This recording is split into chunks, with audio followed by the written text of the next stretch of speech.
சர்க்குணசீலன் குணா. நான் BSc agri graduate. இப்போ local horticulture டிபார்ட்மெண்ட்டில் ஸ்கீமில் ஒர்க் பண்ணிருக்கேன். அது இல்லாமல் இந்த மாதிரி லோக்கலில் வர கெஸ்ட்டு உங்களுக்குலாம் வந்து ரொம்ப லோ ப்ரைஸ்லேயே வந்து நல்ல ஃப்ரெஷ்ஷான வெஜிடபிள்ஸ், அதாவது இந்த எக்ஸாட்டிக்ஸ்லாம் நிறைய விரும்புகிறீங்க நீங்கள். அந்த மாதிரி எக்ஸாட்டிக்ஸ்லாம் உங்களுக்கு சப்ளை பண்ணிருக்கோம். உங்களை திருப்திப்படுத்துறதுக்காக உண்மையாக இதெல்லாம் பண்ணிருக்கோம். ஜென்ரலாக நீங்கள் வெளியே போய் வாங்கினீங்கன்னா உங்களுக்கு ஒரு ப்ரைஸ் டீட்டெயில்ஸ் இதெல்லாம் பற்றி தெரியும். இதோட இப்போ எங்கள் அப்பா யோகேஷ் சொன்னவர் பார்த்தீங்கன்னா இந்த ஏரியா ஒரு 25 இயர்ஸாக ஃபார்மிங் தான். ஃபார்மிங் பேக்ரவுண்டில் வளர்ந்தனால பிஎஸ்சி அக்ரி கிராஜுவேட்டாக பிஎஸ்சி அக்ரி படிச்சுட்டு வந்துருக்கேன்.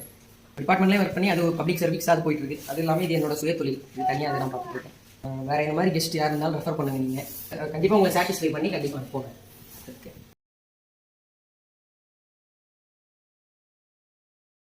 பீஸு பட்டாணி இது பார்த்தீங்கன்னா ஜென்ரலாக இங்கே நார்மலாக வெளி மார்க்கெட்லேயே 200 போயிட்டுருக்கு ப்ரைஸு. இது சைனீஸ் கேபேஜி, இது சேலடு பொரியல் எல்லாத்துக்கும் ஜென்ரலாக நல்லாயிருக்கும். இது ரெட் லெட்யூஸு, இதுவும் சேலட்டுக்கு தான் மெயினாக. இந்த